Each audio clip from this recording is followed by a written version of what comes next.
Hello and welcome to Bastion and Broadcasting, where tonight we are so we're back from last week when I was looking through one of my games. This week I thought we could look through a game by somebody else, and the game we're looking at is a game I've had the pleasure of playing quite recently. So I'm going to get my conflict of interests disclaimer out of the way at the minute. So the game is Gallows Corner by Three Sales Press.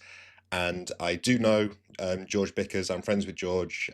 He lives in Manchester, where I live, and we have played games together. But he is not paying me to do this review. And I thoroughly enjoyed my game of Gallows Corner so much that I wanted to talk about it a little bit.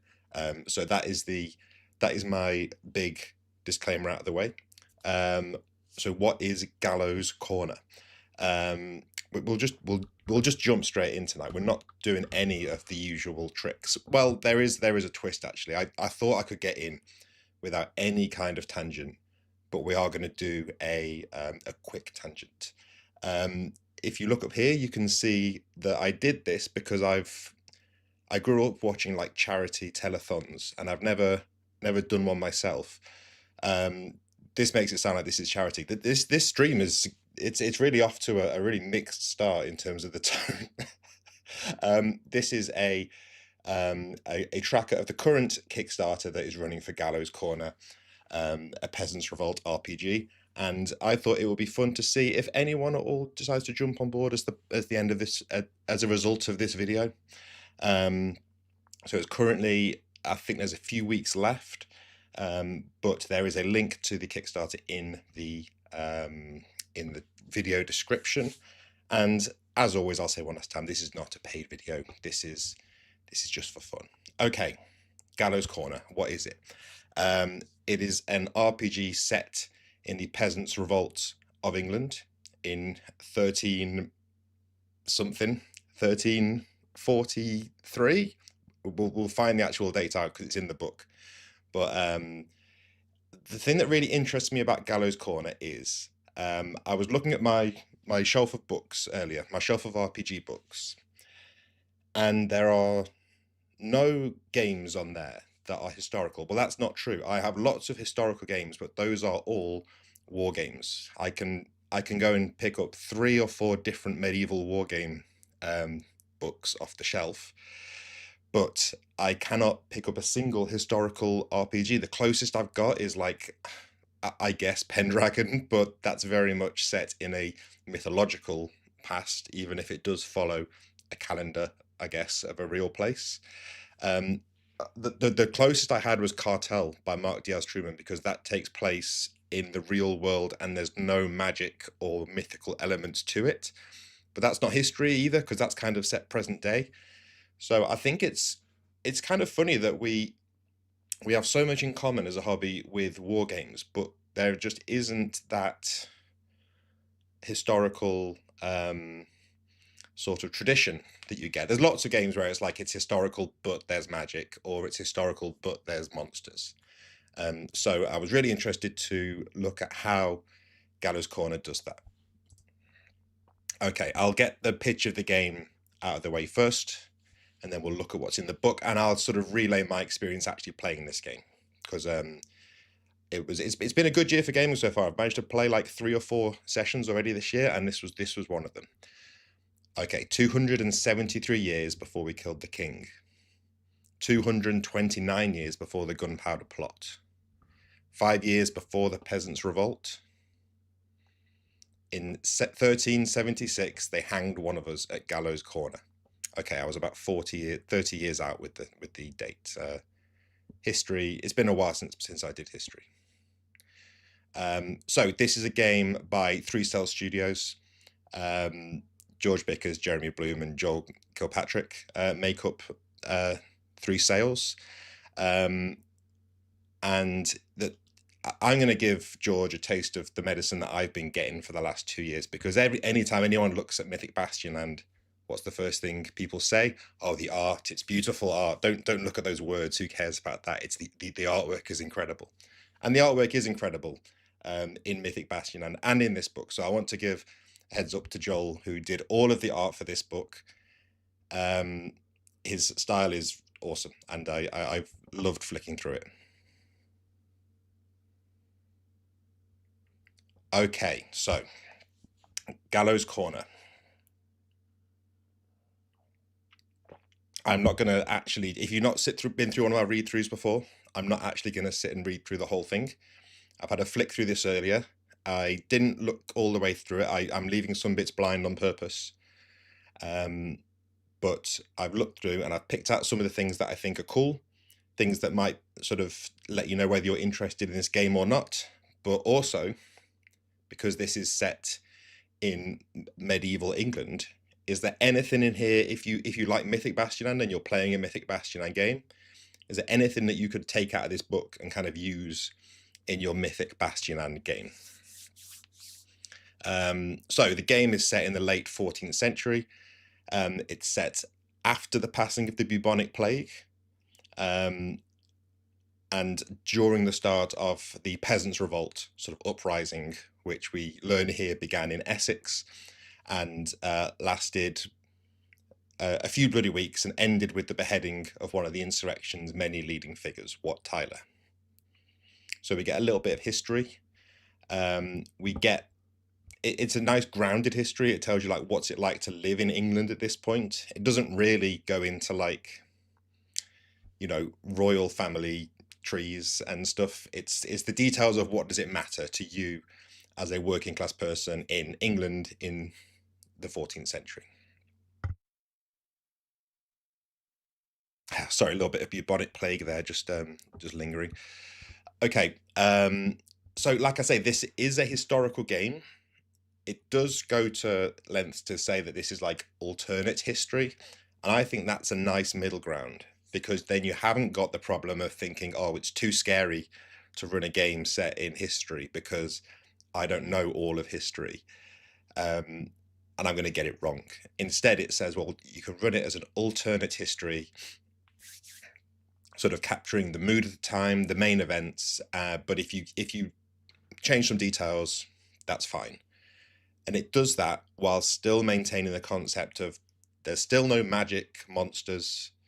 It's set in the real world, but just in an alternate history. And again, I think that's a really cool idea. I'd love to see like, you know, like alternate Napoleonic kind of era, you know, Victorian game that's not like steampunk, but it's just like an alternate history, Victorian England maybe, that sort of sticks a bit closer to reality than what you tend to get with sort of settings that are inspired by history.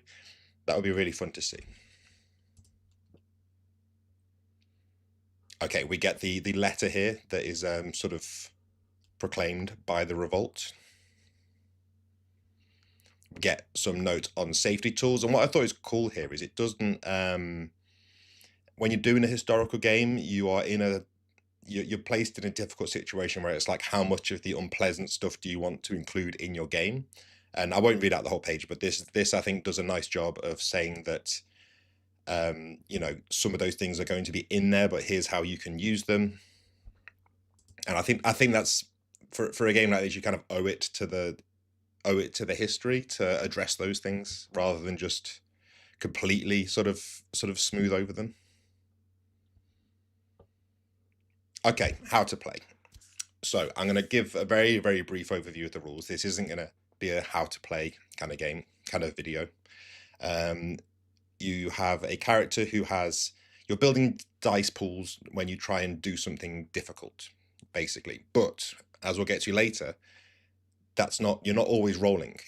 When you roll in this game is interesting. It's not a case of you're rolling every time you do something difficult.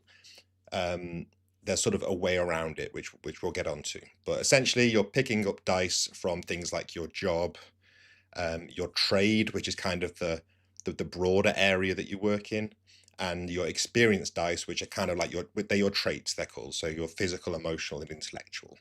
So when we were playing the game, I had a character who was an astronomer, and I think their strongest trait was intellectual, I think, which was like a D10.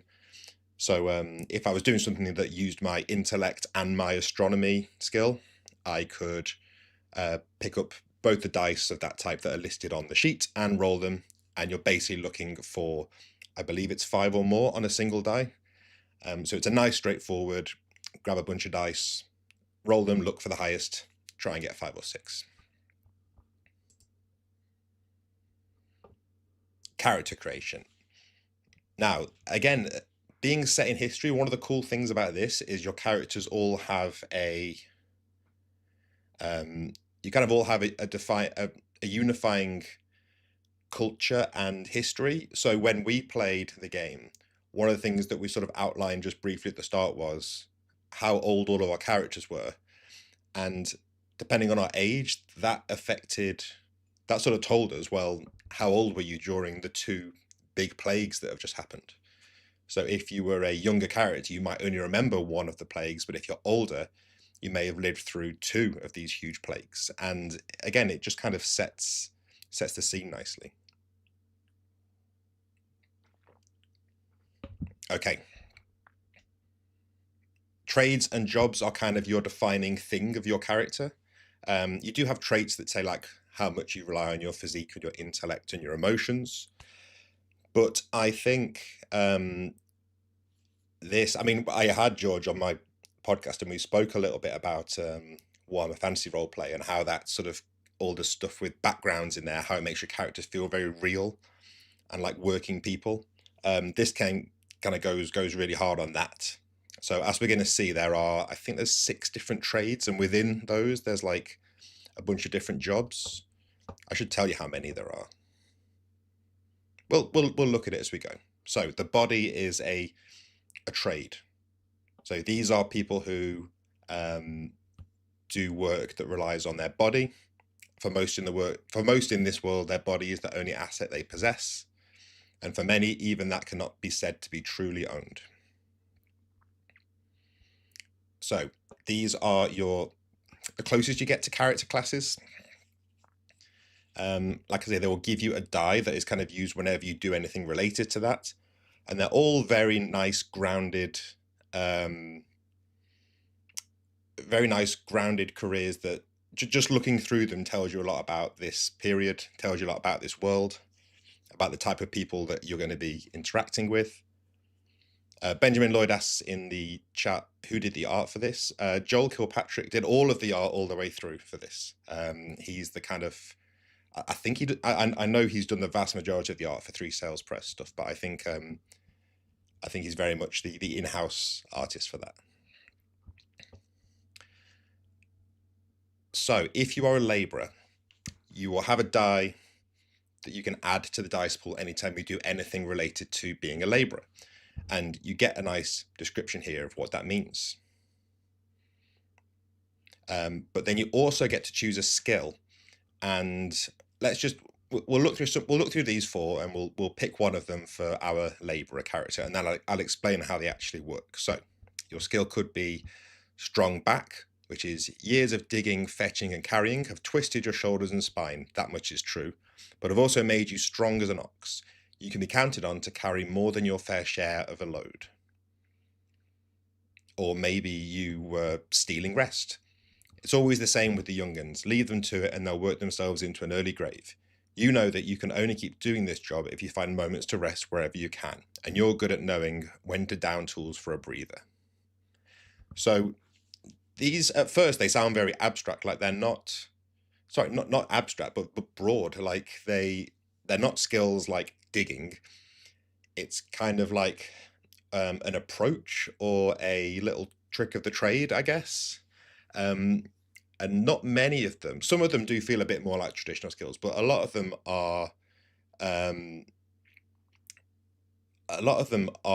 sort of more widely applicable than just having a skill that says digging or something. And these essentially let you bypass the need to pick up all those dice and roll them. You can just use these skills to let things happen, which if you've been listening to what I've been talking about with Intergalactic Bastion, you know I'm a big fan of things like that, where if you've got the skill and that's like your character's thing, just let it roll, or let it not roll, as the case may be. Sort of let the thing happen, let them do the thing that their character is all about. So stealing rest, if you are, let's say you're trying to gather support from a bunch of workers, and you're trying to get them to stop working so you can come and you can sort of take them somewhere quiet and try and kind of talk them around to your cause.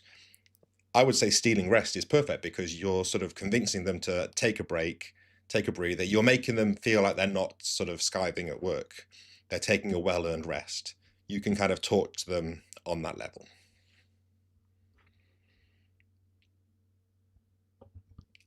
Yeah, someone in the chat says, nice medieval grittiness like in Warhammer Fantasy, but not too grimdark as well to show the hope of revolution. Yeah, that's exactly it. It's got, it is, you know, it's not even grimdark. It's just like real. Like it's just like the realities of like medieval life, I guess, in England, for working class people. But yeah, the whole point of it is, I should have really led with this, that you are going to be taking part in the peasants' revolt, and you are going to be stirring up a revolution. And there are various ways that you track all of that, as we'll get to once we get to the kind of the campaign, if you like. So we'll skim through some of these professions. We've got labourer, miner, pugilist, servant. And again, there's a lot of cool little skills here. So like I noticed with servant, you can have code switching. So you can kind of fit in with the upper classes a little bit when you need to. We've got sex worker, soldier, and you know what?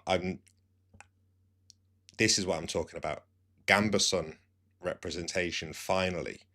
I went on and on about this in Mythic Bastionland, that the Gambason, the padded armor, is underrepresented in RPGs as kind of armor types go. And people say, oh, it doesn't look cool, but look at this.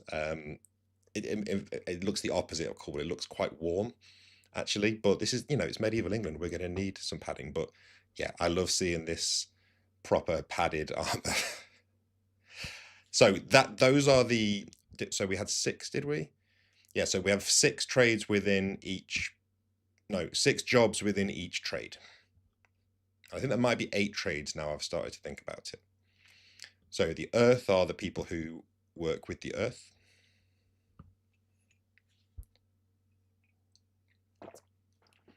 We have a farmer, a fisher,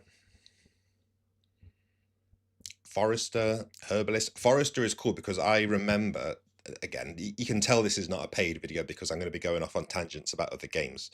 One of my earliest memories of RPGs is, as I've told before, getting Warhammer Fantasy Roleplay and not really knowing what it was. I just got the book, and the character creation, that is a lot of fun. There's a lot of randomness to it, and you end up with these characters with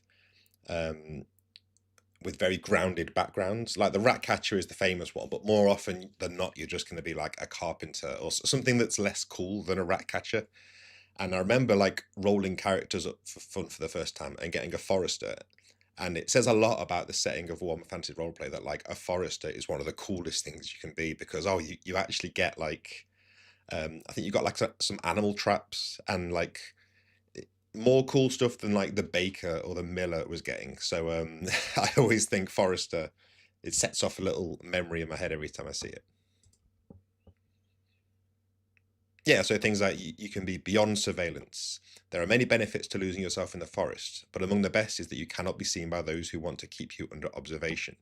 You know how to slip the bounds of surveillance and how to bring others along with you. Useful skill, definitely. It reminds me a little bit of, I did a read through of the Break RPG. I hate to say it, it was probably like 2-3 years ago now. But one of the things I liked about Break was it had this same thing where I forget what it was called in that game, but there was some sort of skill or aspect or something that your character had that was very broad.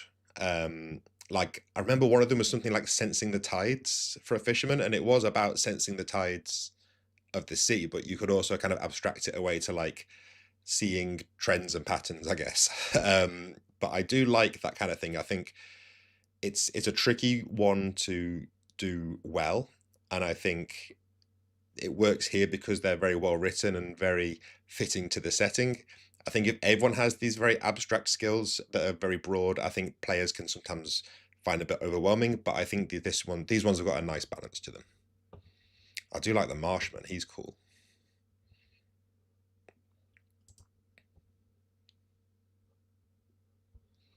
and the flesh. This is our next set of jobs. This is our next trade. So all of us are flesh, bone, and humors. The sooner you realize that, the sooner you can get on with life. Knowledge of the flesh is knowledge of life and death itself, and that is knowledge worth having.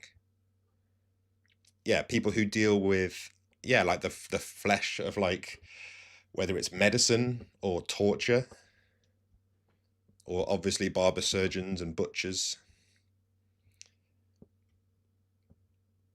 So yeah, I like the idea that, so I see midwife, and my gut tells me, sorry to all of the midwives watching, my gut tells me I don't think of a midwife as being like a useful adventuring career in the same way that like a woodsman, you can imagine that, because there's a lot of like, there's a lot of high sort of adventure skills involved in like being a woodsman. But midwife, it feels very much like you have that job. And but actually, I'm interested to see what the skills are. So we've got good instincts. You've seen hundreds of births, both successful and not. You know there are signs of a mother's health and baby's chances. Your instincts are honed in both the birth room and beyond it. So good instincts, that makes sense. And that's, again, I can see how that would be useful. Old knowledge. Your job is the oldest of them all, bringing women through the blood and struggle of birth. Your success is based on hundreds of years of stories and practice, and you can call on those traditions whenever needed. So that's again, that's a nice broad one that a creative player could really go to town with that one. Soothing presence, that makes sense. And trusted by women, that's incredibly useful, I guess, 50% of the time. So yeah, I love that it takes these careers that I would have been disappointed to get in Warhammer Fantasy roleplay, and it sort of hones in on what their thing is and makes them kind of cool. The hood. Oh yeah, so the hood, sorry, I was glancing past it because we had one of these characters in our game, so I know what this is about. So these are people who work in some kind of work in the shadows, whether it's like shameful work or work that people want to like ignore, and it's kind of like one way or another you're kind of working under the radar a bit. So we've got assassins, burglars. So what can an assassin do beyond killing people? So yeah, you're good at doing things in the night, if you take that one. Do what needs to be done. Acting without hesitation to do what you must. Killing people, yeah, so that is if you just want to have the oh no, so this is more like you've just got a killer like aura about you, I guess. And silent footsteps. So I was saying about how is this useful if you play Mythic Bastionland? Is there any use in this book? Obviously, you might want to buy this book and play it on its own. But you know, I've got a brand to uphold here. This is a you know, this is a big corporation I'm running back here. And if you are playing Mythic Bastionland, I think just looking at these jobs, even though Mythic is obviously less historical, the beauty of Mythic Bastionland's setting in this case is because it's set in like a mythic medieval time. In my head, I had it like kind of early medieval, but the Arthurian myths that it's based on, they kind of pull from all over the medieval period and beyond, frankly, for a lot of the versions. So I think just having these characters that you can use, having these things that you can draw on to give NPCs a bit more meat, like non-knights, give them a little bit of extra stuff to do. I actually really like these careers for that. Okay, the market. So these are people who deal with money. We have a carpenter, a drover, merchant, an officer, scrapper, rag and bone. Because I feel like I've explained to like several American people what a rag and bone man is, because there used to be one that drove around my street, and it's someone who nowadays it's someone who drives around in like a van, shouting out of a loudspeaker. I'm sure it's a recording now, but shouting any old iron out of the speaker basically, and collecting scrap metal that you can go and leave on your driveway, and they'll take it away. But they have a very distinctive kind of call, and it was typical that any time I would be recording a podcast, they would drive by and start blaring out, and I would have to explain to inevitably an American person that I was talking to on the podcast about what a rag and bone man is. But it did make me feel like I still lived in medieval England having to explain that. And we've got the mask. I think this might be the last one. So the mask. So these are like entertainers of a sort. So we've got con artist, fool, fortune tellers. I guess like entertainers and like players who are like playing a role. A mummer, nice. That's cool to see. So yeah, mummers soak up the world around them and return it changed, whether sharpened or dulled. These mimics and impressionists know how to get a laugh, even from the person they're copying. If you don't know what mummers are, it's a really cool old thing. I'll let you discover that for yourselves. And the mind, sorry, this is the last one because this is the career that I had. So yeah, I had an astrologer. And my skill in the game was I was believable. So again, even if I wasn't talking about astrology, because my character was used to having to because again, remember, this is a world where magic doesn't really magic in the sense of like D&D magic doesn't exist. But my astrologer might be making predictions based on the stars, but they probably like know that it's a load of bullshit, but like they're used to peddling it. It's their job to like sound believable when they're peddling it. And even if they believe it themselves, it's not like they can actually make predictions. So it was fun because it meant my character I could just say things and I could be believable, because remember, with these skills, you don't need to roll, you just let it happen. So if I wanted to tell someone something and I wanted to sound credible about it, I could just sort of point to the skill and say, well, I'm saying it in my astrologer's way, that I'm used to saying things that are sounding plausible and making them believable. So I could just like make that happen. Yeah, someone says Chris was playing a seer. Well, no, because the seers obviously do know everything. They're the opposite. They know everything, but you shouldn't really believe what they tell you. We've got lawyers, philosophers, scholars, scribes, and the stranger. No, there is one more still to come. Oh, that's right. Sorry, we had the stranger, not the hood, in our game, because we had a beggar. So the strangers are like, yeah, undesirables of various types. So yeah, we had a beggar, and what was I'm trying to remember what skill the beggar had. It may have been hard living, but yeah, it was really cool how everyone's career was like their superpower almost. We got the classic rat catcher. There's the dog. Is there a small but vicious dog reference in here? We have a faithful dog. See, I feel like I've seen so many games that have the small but vicious dog line in there that now it's at risk of becoming one of those references that I've seen too many times. Even in Electric Bastionland, where I had the squid bagger as the rat catcher equivalent, I didn't have the small but vicious dog. I had like six other types of pet that were like an X but Y animal. So yeah, no small but vicious dog, but I think that's tasteful these days. Okay. Rules. And again, beautiful artwork.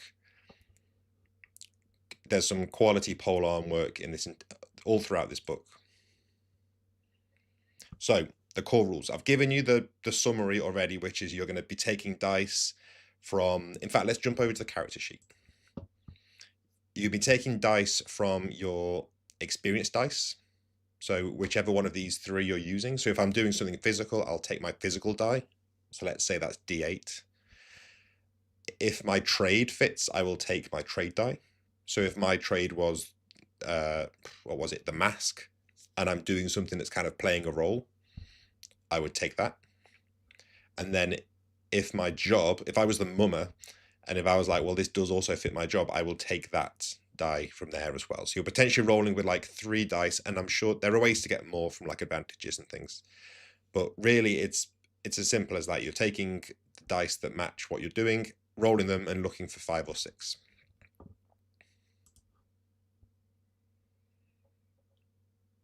And yeah, there's extra things with like offering help. Now, skills and opportunities. I've talked about skills already. Opportunities are the other thing that I really like, because they come very close to doing a thing that I don't always enjoy in RPGs, but the way it's handled in this game is really cool. So opportunities are kind of like a meta currency, and I know that I've lost a few of you when I just said that word. And I don't normally love like meta currencies, like things that you can spend a token to like affect the world. And that is one aspect of opportunities in this game. But the way that I really like it is you can use it to control your retinue and your retainers that make up your retinue, because a big part of this game as you progress is building a retinue. It's about building a revolt. So you're gathering followers. Each of you will have your own NPCs that are your retainers, and you can spend these opportunity points to have them do something fortuitous at the right time, or send them off on a task. So I like that it kind of doubles as this kind of like, it can be used as kind of like a bit of luck or like plot control, I guess, but you can also use it as more of a sense of like influence and control over your group. So I know that we used it in the game to have like one of our allies like arrive just in time on their horse. And to me, that feels less like reality bending, because it feels like, oh, well, we would have arranged that beforehand. And I really like that use of this kind of currency.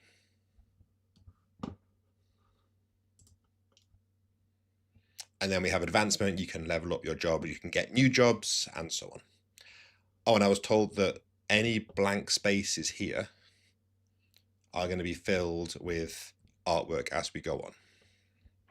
Not as we go on through the stream. Joel's not working that fast. He's quite good, but he's probably not going to, I don't think, send me any more pictures while this stream's running. So yeah, I should say because this is currently running on Kickstarter, the text is basically complete, and I think it's just pending like proofreading.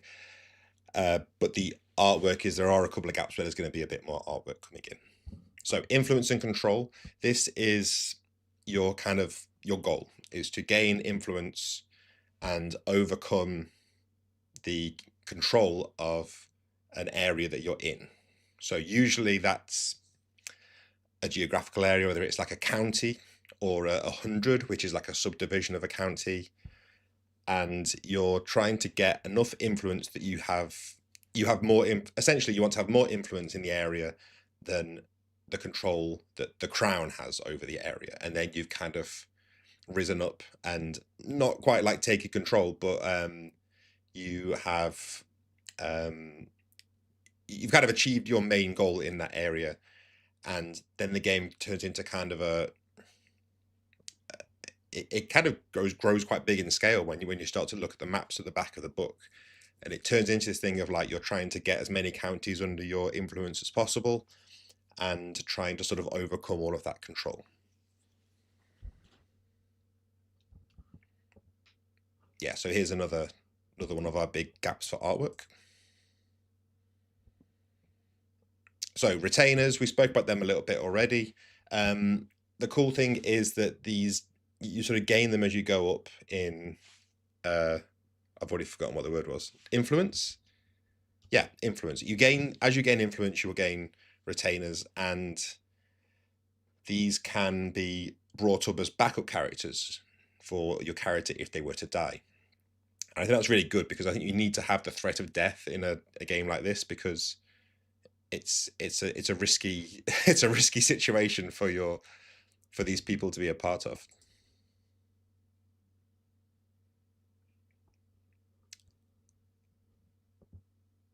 Yeah, so this is the system for when your character dies, what do you do? And like I say, you can kind of promote a retainer up to your level, and they become your new character.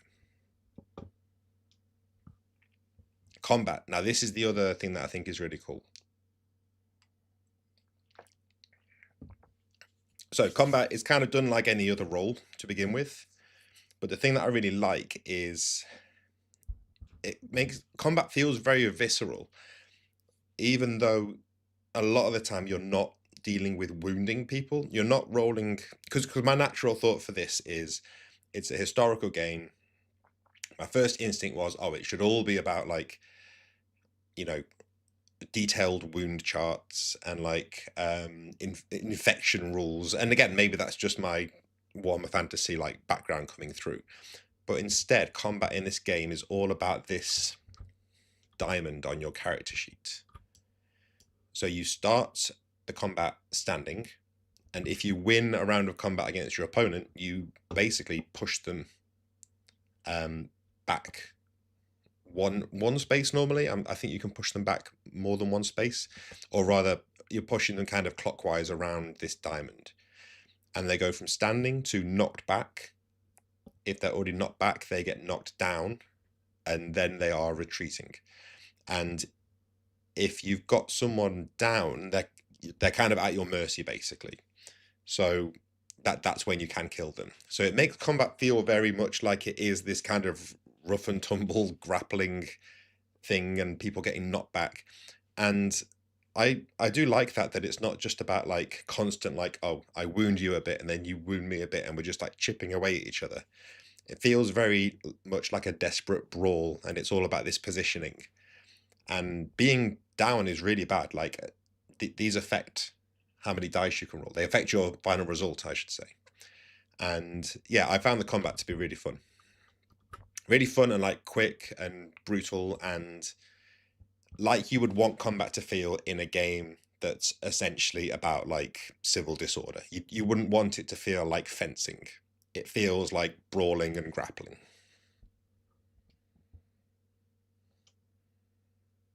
Okay, so the back half of this book is all about England and setting the scene for your game, because your game is going to be a point crawl, essentially, and you're going to be tracking through scenes and seasons, and you're using clocks to manage certain events, and you're trying to build up your influence and control over different areas to lead up to a big showdown at the end against whoever your kind of big antagonist is. So we have some key principles. And yeah, I like some of these, like, don't get bogged down in historical details. Gallows Corner takes place at a particular moment in space and time. However, it is an alternate history that you and your players are telling. Don't spend time worrying about specific historical or geographical detail. The story and the experience are the important things. England is malleable. So, like I say, you talking about like historical war games, you won't find many historical war game books that say this. They're much more about like, no, we're going to get the setting correct.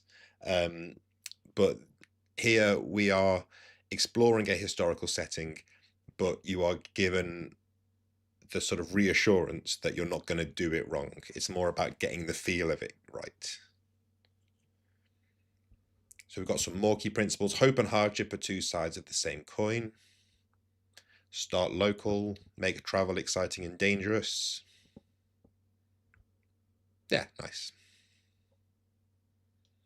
You've got a system here for building your point crawl. I won't go through all this, but essentially this is how to structure your campaign. And like I said, you're generally looking at like a big map of counties and smaller areas, and you get to larger areas as well.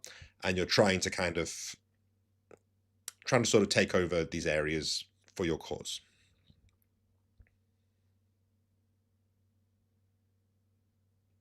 And then we've got some guidance on scenes and the point crawl. I'm going to breeze through this a little bit because this is a lot of fantastic advice, but it doesn't make for very good reading for me to just read out this sort of all the way through. But it's essentially setting the scene, pacing, creating interesting scenes, structuring the game, because you pass through seasons as well as scenes, so you've got a kind of time passage of time as well. You've got a little bit of a downtime system, clocks, which I'm sure we all know about. Yeah, Benjamin Lloyd says you're kind of playing an area control game alongside an RPG. I actually stopped myself saying that because I thought, I don't know, does that sound right? But it kind of is. And as we get to the end of the game, you'll see that you've got this map you can use, and there's lots more maps available on the online resources for this game. And I really like the idea of like having this be your long campaign, that you've got this map that you're gradually seeing kind of your influence spread, and seeing it kind of spread like wildfire throughout the country. And then we've got leading up to some kind of showdown.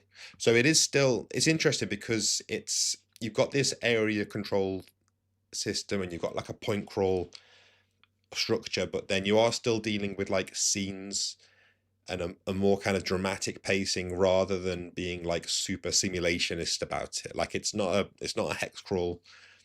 It's still very much focused on the scene. And one of the other cool things is that there's this focus on verbs when it comes to establishing your map and thinking about what are the players trying to do when they go to a place. Like, it's not just enough that they go there and say, "Oh, we're going to go to York." It's like, well, what are you doing? What verb are you using when you go to York? Are you going there to raid it? Are you going there to like gather information, to spread support? Like, what are you doing? And then there's a nice section for each of those verbs as we get to the end of the book, and how to sort of implement that. Okay, so this is our setting source book for England. Again, this artwork's just really cool. So I'm not going to go through every section of England because it's actually really thorough. Like, here we go through all. I don't know if it's literally all of the historic counties of England, but it's most of the counties. I had a discussion with George about this actually, because I'm from Staffordshire originally, which is very much a forgotten county of England.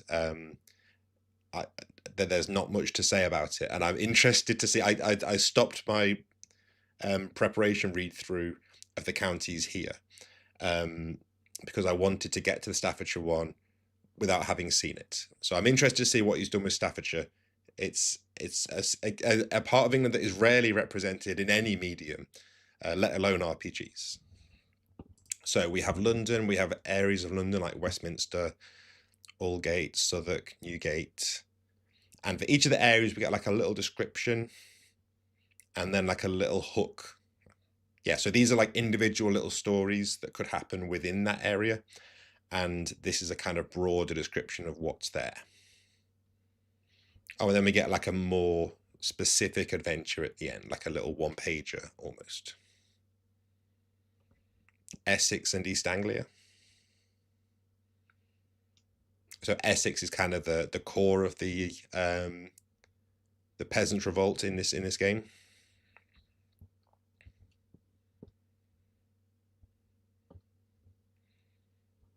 The north. So again, for those who don't live in England, it's interesting seeing it divided up into regions. I grew up in the Midlands myself, which is I was going to tell you where the Midlands is, but I think you can work it out. There's very much a north-south divide culturally in England.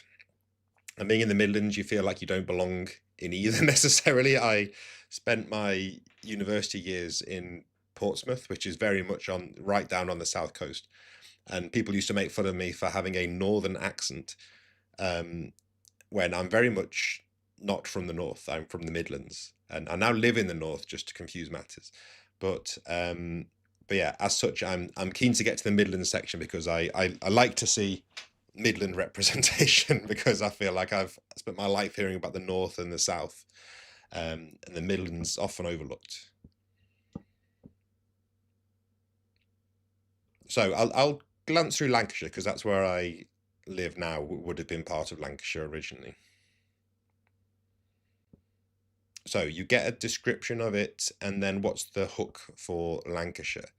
The commons who live in the forest of Bowland, the Felllanders, are considered an odd and isolated folk. Raising sheep for wool and meat has defined their trade for centuries, but one among them, Elias Mort, has declared himself the true lord of the fells through some convoluted ancestry.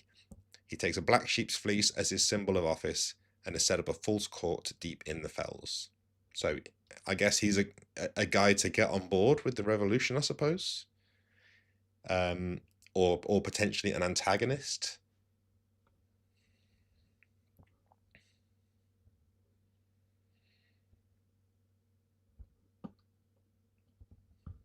We have Yorkshire. The Midlands. Here we go. Here we go.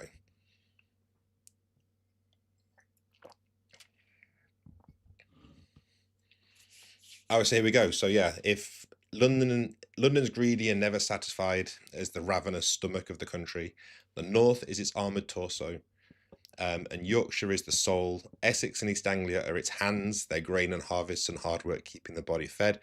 The Midlands, though, are the heart of England. Not quite north and not quite south, the Midlands occupy a strange place in English imagination. See, this is what I was saying. This sees the Midlands and its commons viewed as outsiders. Not outsiders in the way the Cornish or the Lancastrians might be, due to distance from power or recent independence past, but outsiders in a way that they both belong and don't belong to anywhere. There we go. Beautiful Midland representation. So we have Northamptonshire, Lincolnshire, Nottinghamshire. So the game that we played was set in Nottingham, and a real easy hook if you're thinking about trying to run this, a real easy hook for players is the sort of the Robin Hood inspired game. And it wasn't actually Robin Hood that we were dealing with, but we were playing a Robin Hood inspired adventure, which I believe is one of the adventures included in this game as a zine that you can add on. Oh, I can see in the chat that 3 Cell Studios UK. This implies that 3 Cell Studio has international branches. Chris is going to be disappointed to find out that Staffordshire is in the west. Right, stay calm. Stay calm. Don't let him see that he got to you. So Staffordshire's not in the Midlands. It's not, it's not in the Midlands. It's in the west. Okay. So I will permit this because Staffordshire is in the West Midlands, but you're on watch now. Okay. So yeah, the west is Cheshire and Gloucestershire, Herefordshire. I wouldn't put Staffordshire in. It's not too late. You can fix it. I understand it. It makes sense to put it in this region. So we've got Shropshire, Worcestershire, Staffordshire. Here we go. Okay, and I haven't looked at this one yet, so I'm hoping there's something that resonates in here. The county of Staffordshire is a strange place. I mean, he's there already. Far from the sea and away from the danger of borders and ambitious lords, the county is a place where, if one looks hard enough, they can see a much older version of England lurking just below the surface. With the southern edge of the peaks running along its eastern edge, Staffordshire carries on day to day, much as it has done for the last 300 years. Shepherds summer their flocks on the hills, and farmers scratch what living they can from the rocky soils. Villages pass by decades with nothing changing, and even the great pestilence, devastating as it was, seems to have left little mark on this apparently timeless place. So, like I said, nothing happens in Staffordshire. At least, you know, that there was a lot of activity there in the Industrial Revolution, but I can imagine present day Staffordshire and medieval Staffordshire both share a common thread of there's nothing happening. It's very much so. If you read Electric Bastionland, this is going to sound very insulting to my home, but the deep country in Electric Bastionland is inspired by sort of going back to sort of the rural areas that around where I grew up. After having moved to a city, and there I describe it as kind of like you travel through distance, but you're also traveling back through time. And obviously there's a sense of like you're traveling back through personal time when you go back to like your hometown where you grew up, but also it feels a bit like you're going back a few decades or centuries. So I'm actually really glad that Staffordshire has that description in here. Oh, here we go. The village of Abbots Bromley. This is a mere walk from where I grew up. So in Abbots Bromley harbour a dance and procession that to an outsider looks like a druidic tradition. Each year, 12 locals take 6 racks of antlers from the Church of St. Nicholas and dance through town, accompanied by musicians and actors. I feel like this is still happening today. Abbots Bromley, there was definitely a lot of like, I remember having like a scarecrow festival. I don't know if I remember this antler parade, but I won't be surprised if this is still happening today. And then the hook for Staffordshire is the poet and the prior. Right, so this is the Staffordshire poet known as Pearl has dedicated her craft to the writing and telling of a single poem, one of a young warrior and a mighty knight. So this is an allusion to the Green Knight poet who no one knows who the Green Knight poet was, but there are various clues that point to it may have been someone from Staffordshire. So we should claim that more often in our kind of claim to fame. Bruno says, is this Mythic Bastion an inspiration? Oh, maybe this legendary Staffordshire poet that George is writing about. You know, that there's a lot of quality poetry in Mythic Bastion. Maybe that's what he was alluding to. No, definitely not. Okay, so let's breeze through the southwest. We've got Cornwall, Devonshire, Somerset, Dorset, Wiltshire. And again, at the end of each one, we've got these little adventures. The south. I will glance at Hampshire because that's where I went to university.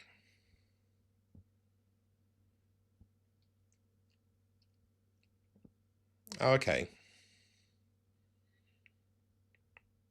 Yeah, so I like that you get like a lot of flavor of the county. It feels like, because I think that the guidance is that you kind of start your campaign in a single county, maybe even tighter than that. But I love that you've got this many options. So the obvious thing would be to, if you're from England, is to run the game in the county that you are from. And I think that would work well for a lot of players. But also, I just like the idea that you could pick one that has the sort of the flavor that you want, whether you want it to be a slightly more urban feel. I mean, as urban as medieval England can get, or if you wanted somewhere a bit, a backwater like Staffordshire.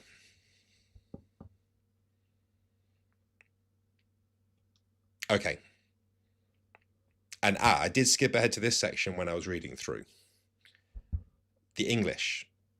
So here we have a bunch of spreads for NPCs that you can just like pluck out and use. So if you need an artisan, you can roll a few dice. So let's say we need someone who's going to be a cobbler. Their name is Everard Peak.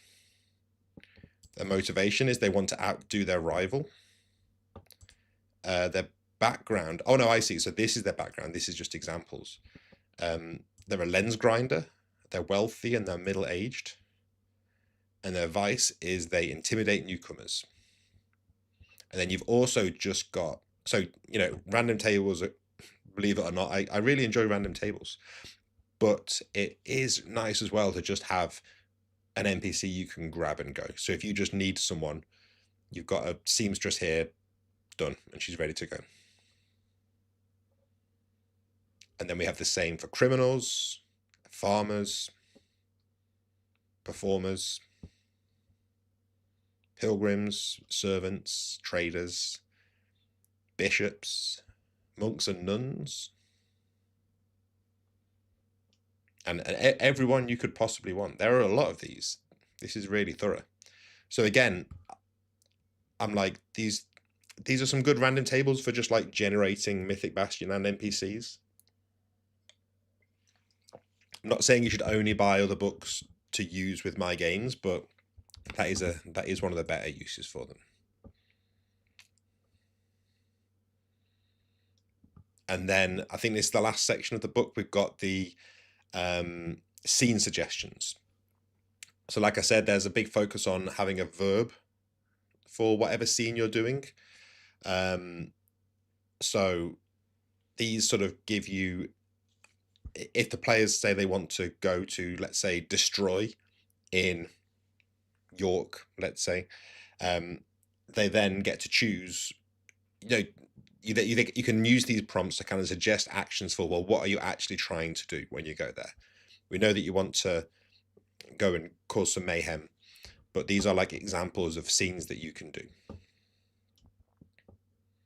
So we've got destroy, entertain, fight, grow, learn, make, organize, play,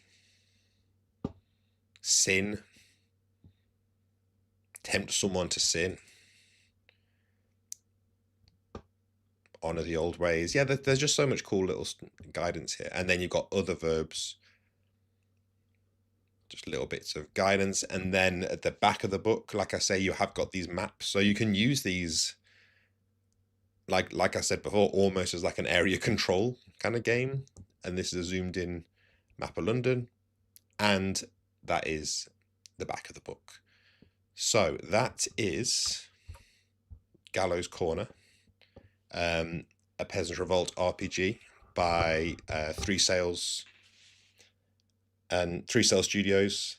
I hope that has been useful to everyone. It's been a while since we did one of these read-throughs that wasn't for one of my books, so it's been fun to do that. Couple of little bits of bookkeeping. Well, first of all, if you do want to check this out, you can go to Kickstarter, and it is currently running. If you do back it on Kickstarter, it does come with, the one thing I didn't cover today was it comes with some adventures in like a zine format. So I think if you back at the standard level, you get them at PDF, or you can buy them in like a nice big slipcase. The Bastion and broadcasting is going to continue. Next week is probably going to be a week off, because there's a few things happening that I'm going to be doing. But this sounds really sinister. It's my partner's birthday, so we're going to be out doing something fun for that. That doesn't have to sound sinister. But the following week, I'm going to come back and we're going to do I was going to call it a workshop, but that makes it sound really not fun. I'm going to do a workshop going through a little bit of a creative process that might be useful in preparing for your games. We're going to give that a try.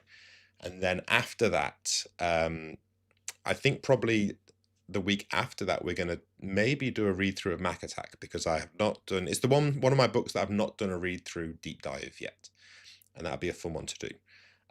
So as always, thank you for watching this. If you want to support this stream, you can go to patreon.com/bastionand. If you want to find out more about my games, you can go to bastionand.com, where you can also find links to the Discord server and everything else that I do. So that's Gallows Corner. Hope you enjoyed it. Goodbye for now.